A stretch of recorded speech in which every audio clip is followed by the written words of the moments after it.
Aujourd'hui, on vous emmène avec nous pour une journée complète d'aventures depuis Hanoï, direction l'une des merveilles naturelles du monde, la baie d'Along. La journée commence tôt, vers 8 heures, dans un minibus confortable qui serpente à travers les rues animées du Vietnam. En observant par la fenêtre, on croise des scooters par centaines, des boutiques colorées et les scènes de vie quotidiennes qui donnent tout son charme au pays. Après quelques heures de route, on fait une petite pause. Le temps de se dégourdir les jambes, de prendre un café bien chaud et de profiter du calme avant de rejoindre la foule du port. Puis, nous repartons jusqu'à l'embarcadère où les groupes se forment et où on nous remet nos billets pour la croisière. Au port, l'ambiance est vivante. Vendeurs ambulants, voyageurs du monde entier et les bateaux qui se balancent doucement sur l'eau. Notre bateau croisière est à quai. Un grand bateau blanc, le Sunlight Grand Cruise. À l'entrée, le personnel nous accueille avec une serviette rafraîchissante, un petit geste qui met tout de suite dans l'ambiance. À bord, le guide nous explique le programme du jour pendant qu'on s'installe pour le déjeuner. Un repas vietnamien traditionnel, fruits frais, plats de la mer et thé glacé. De quoi reprendre des forces avant de plonger dans les paysages spectaculaires de la baie. Et puis, la magie commence. Par les grandes fenêtres du bateau, les immenses pitons karstiques apparaissent, majestueux, émergeant de l'eau jade. Pendant la navigation, notre guide nous montre les formations rocheuses les plus célèbres et leurs légendes. Il nous explique qu'il faut choisir dès maintenant la séance entre kayak ou bamboo boat pour pagayer au milieu de ces géants de pierre. Entrer dans une petite grotte, glisser doucement sur l'eau calme. Cette option est un moment hors du temps qui est inclus dans notre billet ou une option payante supplémentaire du speedboat pour pouvoir voir plus d'îles. Avant de faire du kayak, bamboo boat ou speedboat, on mettra cap sur l'île de Ti Top pour une montée sportive jusqu'au sommet qui nous offre une vue panoramique incroyable sur toute la baie. Il nous explique que c'est l'un des plus beaux points de vue du voyage. Une fois redescendu, on pourra profiter d'un moment libre sur la plage.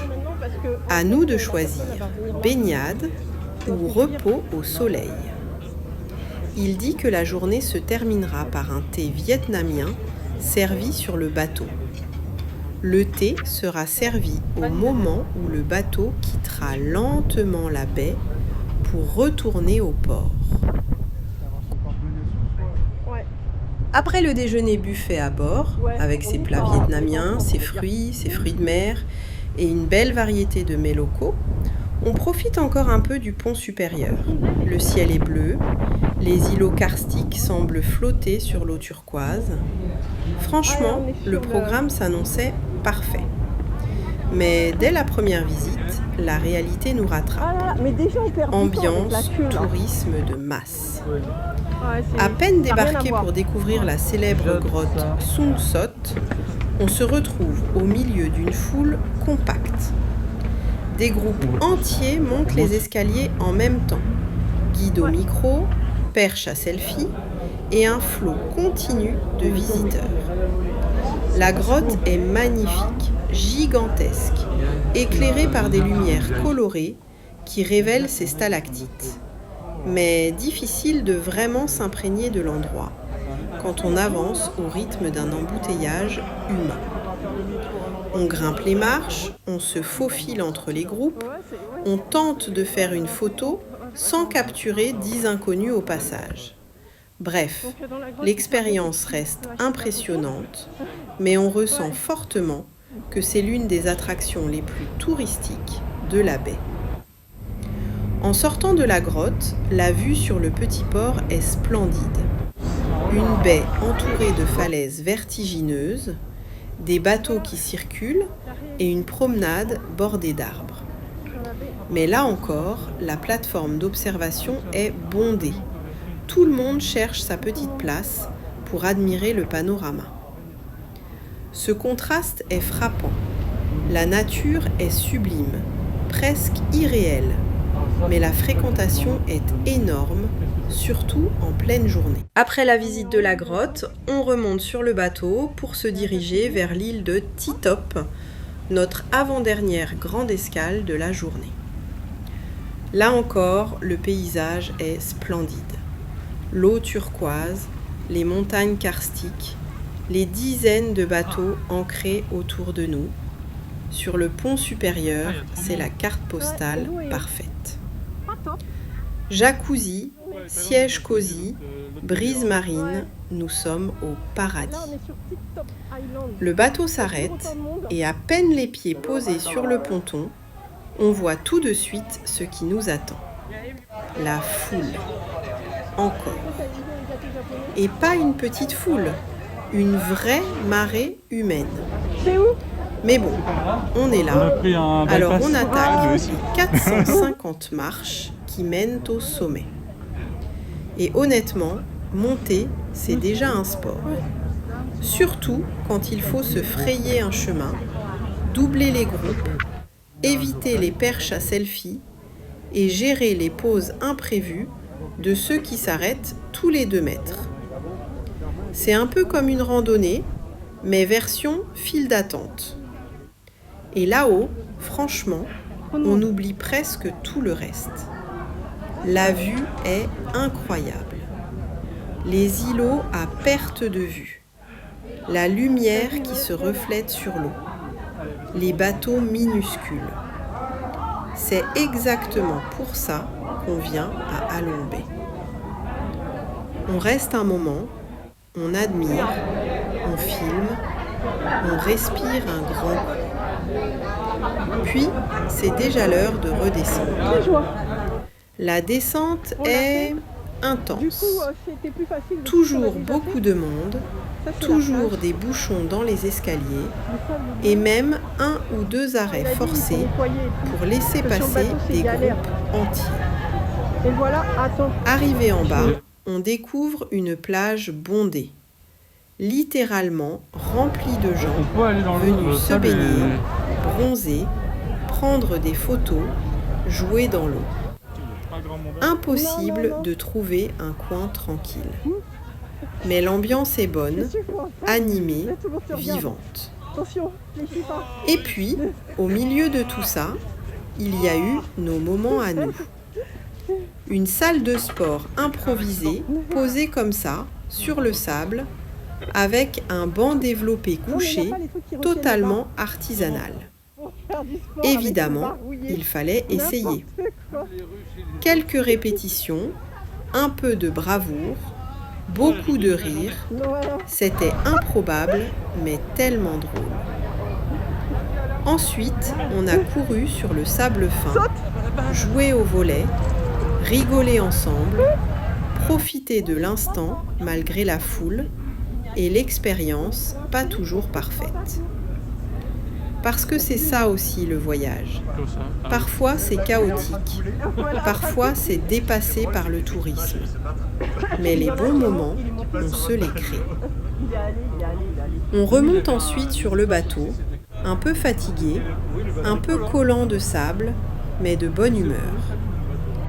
La dernière activité de la journée. Sauf qu'à l'approche du quai, c'est carnage. Les bateaux sont entassés comme des sardines et le nôtre peine à s'insérer. Il avance, recule, force, mais il n'y a tout simplement aucune place. Résultat, 10 minutes perdues juste pour réussir à accoster. Autant dire que le capitaine a dû jouer au Tetris en mode difficile. Quand on débarque enfin, on tombe sur un nouveau mur, la foule. Tout le monde veut faire l'activité. Bamboo boat, kayak ou le speedboat payant qu'on n'a pas pris pour éviter encore un supplément. On se ferait un chemin jusqu'au gilet de sauvetage, vétustes, élimés, certains plus décoratifs que protecteurs.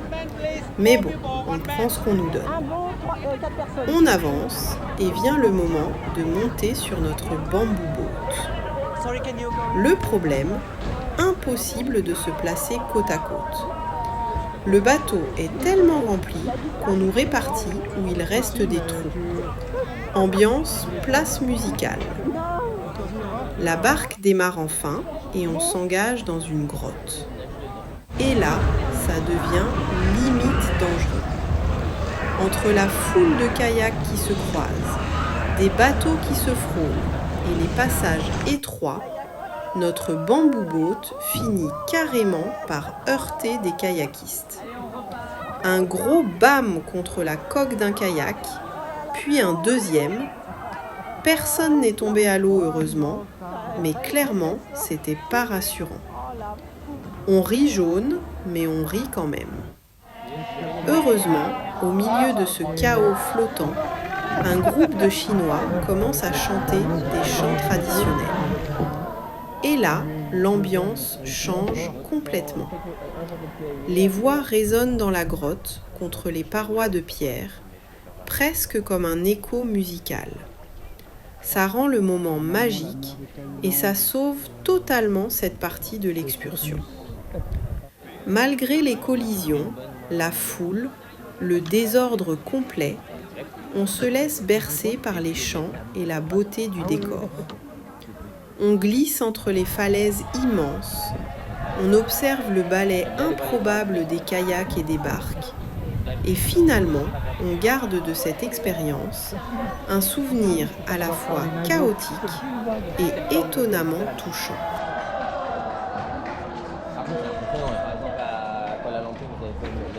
En fin de journée, tout se pose enfin sur le bateau.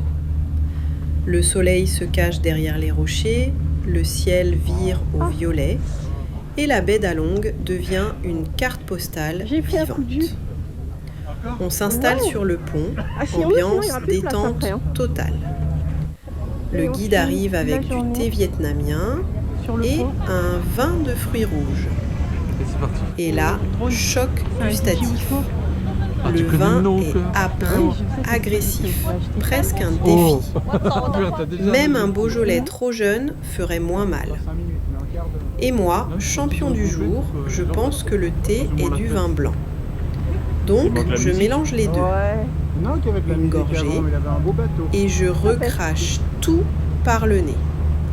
Instant gênant, mais fou rire général sur tout le pont.